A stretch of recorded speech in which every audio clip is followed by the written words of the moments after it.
అనగనగా ఒక పల్లెటూరు. ఆ ఊరిలో ఒక మాస్టారు ఉండేవారు.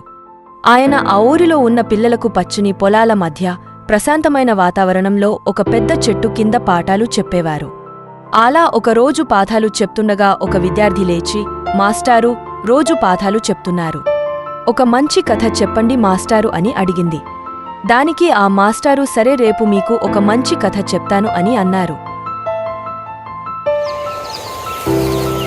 మరుసటి రోజు, పిల్లలు నిన్న మీకు ఒక మంచి కథ చెప్తాను అన్నాను కదా, చెప్తాను శ్రద్ధగా వినండి అన్నారు.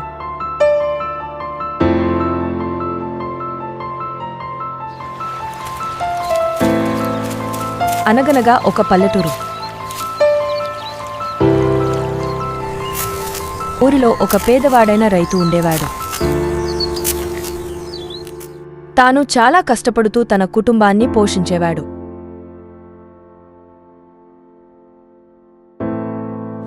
ఒకరోజు ఆ రైతు తన పొలంలో పనిచేస్తుండగా తన భార్య పిల్లలు పొలం గట్టు మీద కూర్చొని ఆ రైతు యొక్క కష్టాన్ని చూసి మనకు ఎప్పుడు ఈ కష్టాలు ఆ దేవుడు తీరుస్తాడోనని ఆలోచిస్తూ తన భార్య బాధపడింది.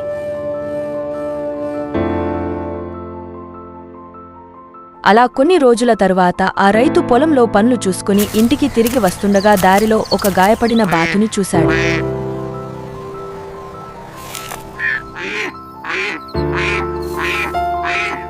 అది గాయపడుండటంతో దానిని జాలితో పట్టుకుని ఇంటికి తీసుకువచ్చాడు.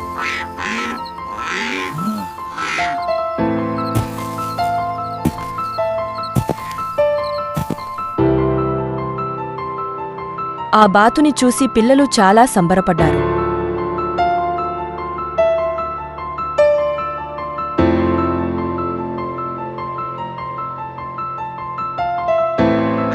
ఆ బాతు యొక్క గాయానికి ఆ రైతు కట్టుకట్టాడు.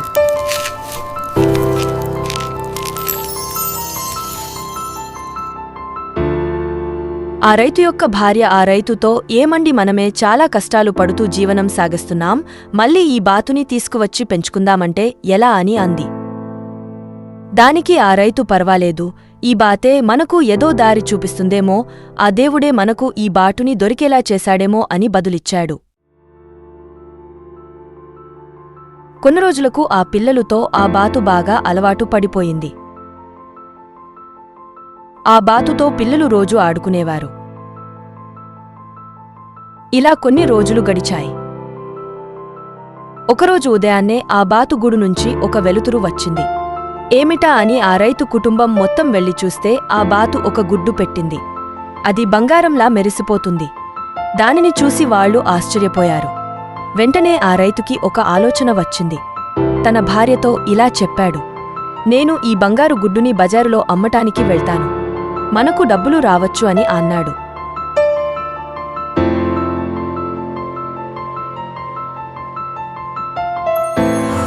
మరుసటి రోజు ఉదయాన్నే లేచి ఆ గుడ్డుని ఒక సంచిలో వేసి బజారుకు బయలుదేరాడు.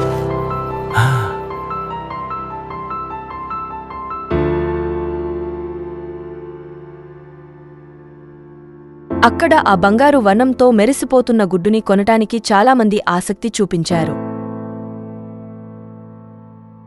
అలా ఆ గుడ్డుని అమ్మి కొంత డబ్బుని ఇంటికి తీసుకువచ్చి చూపించేసరికి ఆ రైతు యొక్క కుటుంబం చాలా సంతోషపడ్డారు.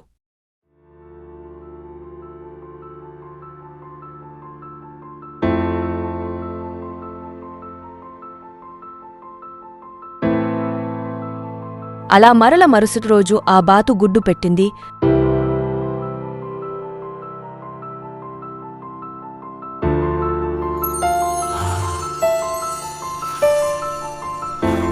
దానిని కూడా మరల అమ్మటానికి బజారుకు వెళ్లాడు.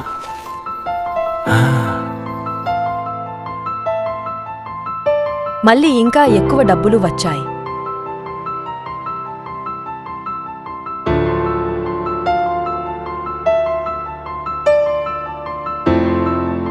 అలా మూడవ రోజు కూడా ఆ బాతు గుడ్డు పెట్టింది.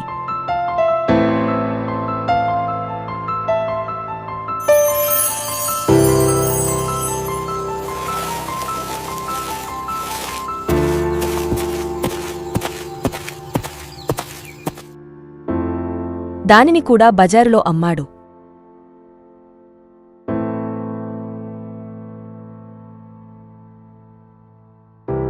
అలా చాలా డబ్బులు ఆ రైతు సంపాదించాడు.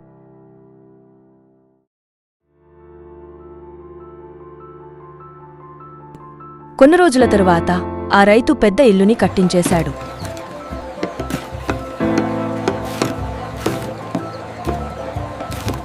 ఆ ఊరిలోని ప్రజలు అది చూసి చాలా ఆశ్చర్యపోయారు.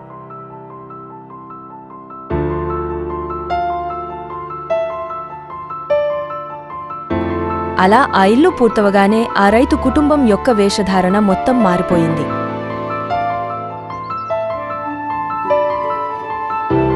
పిల్లలను పెద్ద స్కూల్లో జాయిన్ చేశాడు. అలా సంతోషంగా జీవితం సాగిస్తుండగా ఒకరోజు ఆ రైతు నిద్రిస్తున్న సమయంలో ఆ బాతు పొట్టలో ఎన్నో బంగారు గుడ్లు ఉన్నట్లు కల వచ్చింది.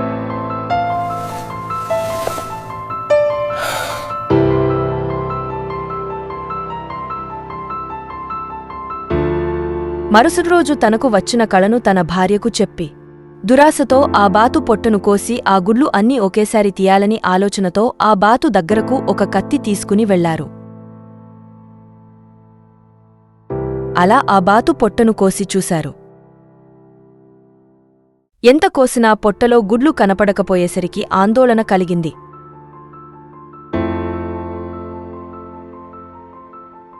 అలా ఆ బాతు చనిపోయింది. అది చూసి తనకు వచ్చిన దురాలోచనను అమలుపరిచినందుకు ఆ రైతు కుటుంబం చాలా బాధపడ్డారు. అలా కొన్ని నెలలు గడిచాయి. సంపాదించిన డబ్బు అంతా అయిపోయింది. సంపాదన లేక అన్నీ అమ్ముకుని మరల చివరకు యథావిధిగా తన పొలంలో వ్యవసాయం మొదలుపెట్టాడు.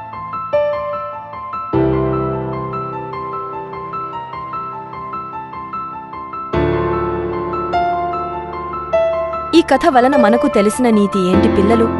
దురాశ దుఃఖానికి చేటు. అంటే ఉన్నదానితో సంతోషపడకుండా అత్యాశకు పోకూడదని అని ఆ మాస్టారు పిల్లలకు మంచి నీతి కథను చెప్పారు.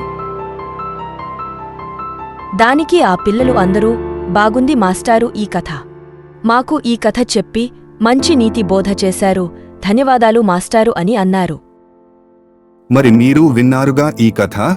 మరిన్ని కథల కొరకు ఈ ఛానల్ను సబ్స్క్రైబ్ చేయండి మరి.